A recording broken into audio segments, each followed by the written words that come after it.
PhD Cast, le podcast dédié à cette caste d'individus que sont les PhD. Un podcast original créé par Assia Asrir, coach en carrière et communication pour l'insertion des PhD dans le privé. Épisode 4. Les recruteurs sur les barreaux. Bonjour Madame Kramp, merci d'avoir accepté notre invitation. Vous êtes recruteuse, ou plutôt chasseuse de tête, et pas n'importe laquelle. Vous chassez les profils PhD depuis 25 ans maintenant pour vos clients. Alors je rentre directement dans le vif du sujet. Lors de l'épisode précédent, Charlotte, une PhD, nous racontait qu'elle cherchait un emploi depuis 1 an et demi. La faute à qui ? Aux recruteurs qui cherchent le mouton à 5 pattes, qui dévalorisent le doctorat ou qui considèrent les docteurs comme des profils non opérationnels ou que leur formation n'est pas assez professionnalisante. La colère monte chez les PhD et la société commence à les soutenir de plus en plus.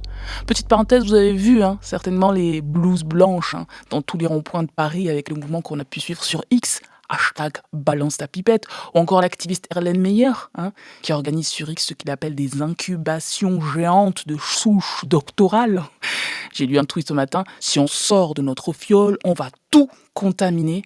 Les menaces commencent à fuser et les recruteurs semblent les premiers visés.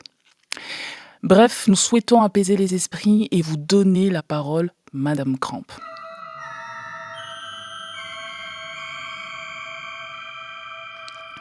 Merci Valérie de souligner que nous, chasseurs de tête, risquons bientôt de nous faire chasser nous-mêmes si ça continue. Je souhaite apaiser les esprits également. Nous ne faisons que notre travail. J'ai toujours dit que les PhD sont l'avenir de notre société et c'est pour ça que j'en ai fait ma spécialité depuis 25 ans. Je recrute des PhD pour mes clients.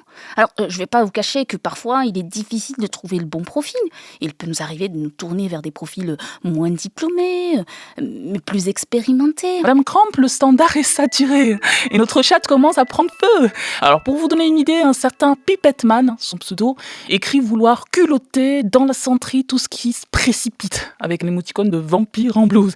Ils ont développé un langage codé indéchiffrable pour le commun des mortels. On me demande de prendre quelqu'un au standard immédiatement. Nous avons Aboubacar Benkadous, qui nous vient d'Alpes-Maritimes. Aboubacar, nous vous écoutons, soyez bref s'il vous plaît, il y a une file d'attente monstrueuse. Bonjour Valérie, bonjour Madame Kramp. J'ai des crampes à l'estomac. Chaque matin en ouvrant mon PC, des refus, encore des refus. Il me reste 6 mois de chômage. J'ai une femme, j'ai des enfants. Je suis docteur, bac +8, bon sang. Que dois-je faire France Travail me conseille de me reconvertir en informatique pour soi-disant avoir plus de chance. Vous vous rendez compte? J'ai un doctorat en génie civil et on me parle comme si j'étais un cancre. Est-ce que je dois me mettre à danser sur TikTok pour me faire repérer et recruter? Merci Aboubacar pour votre témoignage. Madame Kramp, une réaction? Aboubacar, je n'ai pas toutes les informations concernant votre profil. Je vous invite à m'envoyer votre CV en message privé sur LinkedIn. Je verrai ce qui cloche. Vous avez une famille à nourrir et la pression du temps qui défile, je comprends. C'est un cas qu'il faut aider urgemment. Contactez-moi, je verrai ce que je peux faire. Merci Madame Kramp pour votre soutien à Aboubacar. Nous lui partagerons vos coordonnées pour qu'il puisse vous contacter. Nous passons maintenant à Rofia. Rofia qui nous vient de Marseille. Bienvenue Rofia. Merci infiniment, Valérie. Grâce à PhD Cast, on se sent soutenu et compris et vous nous aidez vraiment à défendre notre cause. Madame Kramp, vous avez proposé à Aboubacar de regarder son CV. Mais moi, je retravaille mon CV, le mien, depuis des mois. J'ai eu des retours d'experts, de mon entourage, de formateurs. Il paraît que vous passez 10 secondes sur un CV. C'est inhumain. Déjà de base, c'est inhumain. Derrière chaque CV, il y a des personnes avec de l'espoir et des familles entières en souffrance. Et le pire, souvent, c'est même pas un humain qui lit le CV, mais une machine, un algorithme entraîné à repérer des mots-clés que vous avez paramétrés par vos soins. Et vous, les recruteurs.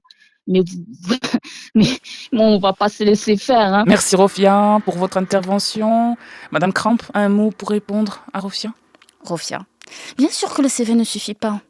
C'est justement parce qu'il ne suffit pas qu'il ne faut pas se contenter de le déposer sur les job boards. Environ 1/3 des offres d'emploi sont cachées et passent par le réseautage. Mon conseil, développez votre réseau professionnel. Je connais beaucoup de PhD qui ont trouvé un poste grâce au réseau, après la thèse ou un postdoc. Merci Madame Cramp pour ce conseil. Développez votre réseau donc. On enchaîne, nous avons beaucoup de monde au standard, 587 personnes en attente. Cet épisode va exploser. Prenons maintenant Vanessa. Vanessa qui nous vient de Paris. Bienvenue Vanessa. Vanessa, s'il vous plaît, soyez brève. Merci Valérie, c'est une chance d'être en direct avec vous, vu le monde qui appelle. Enfin, pour faire bref, je rebondis sur le conseil de Madame Cramp. C'est facile de dire développer votre réseau quand on n'en a pas. J'ai vécu une thèse toxique. Mon directeur m'a clairement dit, quand j'ai annoncé vouloir rejoindre le privé, qu'il ne fallait pas compter sur son soutien. Je suis restée 6 ans dans ce labo. J'ai publié 5 articles, déposé 1 brevet. Il a obtenu 2 prix grâce à mes travaux. Et là, à la fin, il me traite comme une serpillière. Moi, je ne vais pas déranger des inconnus sur LinkedIn pour demander de l'aide. Moi, je ne suis pas une désespérée. Vanessa, il faudrait plus de temps pour vous expliquer la démarche et la posture à adopter sur LinkedIn. Je le répète, postuler avec le CV ne suffit pas. LinkedIn compte plus de 800 millions de professionnels dans le monde qui veulent réseauter, trouver des talents, promouvoir leur business. C'est the place to be. Si vous avez peur de déranger ou l'impression de quémander, c'est probablement un manque de confiance en vous. Merci beaucoup Madame Cramp pour vos précieux conseils. Dernière personne au standard, on a Mamadou de Amiens. Bienvenue Mamadou. Bonjour Valérie, bonjour Madame Cramp. C'est un honneur d'être parmi vous, je vais être bref. Hier, j'ai passé un entretien pour un poste pour lequel je n'avais pas toutes les compétences. Le recruteur m'a demandé si je maîtrisais la technique du single cell RNA sec. Je connais la technique. Je ne l'ai pas pratiquée. J'ai répondu un peu. Elle a insisté. J'ai dit non. J'ai vécu le reste de l'entretien comme un enfer. Madame Cramp, un conseil? Merci Mamadou. On comprend qu'un bac plus 8 ne vous donne pas non plus de super pouvoir. Le manque de confiance en soi est une vraie barrière. Madame Cramp, vous répondez à Mamadou? Mamadou, merci pour votre témoignage. Je souhaite m'adresser là à tous les PhD qui nous écoutent. Vous ne réalisez pas la valeur que vous pouvez apporter devant un recruteur si vous manquez de confiance. Vous ne rassurez personne. Quand je fais passer des entretiens, si un candidat hésite, est flou, ne sait pas structurer ses idées ou valoriser ses expériences, pourquoi l'embaucherais-je? Je regarde le CV en quelques secondes pour en comprendre les atouts, puis le profil LinkedIn pour l'activité, le réseau, la communication, et mieux encore si le candidat est recommandé. Nous, recruteurs, avons la pression d'identifier le meilleur profil pour nos clients. Tout comme vous avez la pression de trouver un emploi. Travaillez votre mindset, votre posture, investissez dans des formations, du coaching. Il s'agit là de votre carrière, de votre avenir professionnel. Nous terminons sur ces précieux conseils, Madame Cramp. Merci pour votre temps. Vous pouvez continuer à poser vos questions sur le chat ou vous connecter avec elle sur LinkedIn. Retenez l'importance du réseau, de votre posture et de votre communication.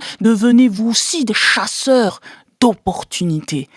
Et à Pipette Girl qui enflamme le chat et qui, je vois, a beaucoup de soutien, eh bien, on vous donne la parole au prochain épisode parce que nous sommes une chaîne indépendante et que tout le monde a son mot à dire sur PhDcast.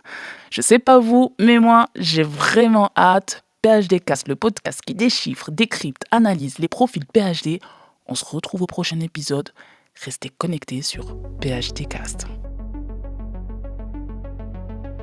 PhDcast, le podcast dédié à cette caste d'individus que sont les PhD. Un podcast original créé par Assia Asrir, coach en carrière et communication pour l'insertion des PhD dans le privé. Écriture, mise en scène et interprétation, Assia Asrir. Réalisation, enregistrement et mise en onde, Karim Manan.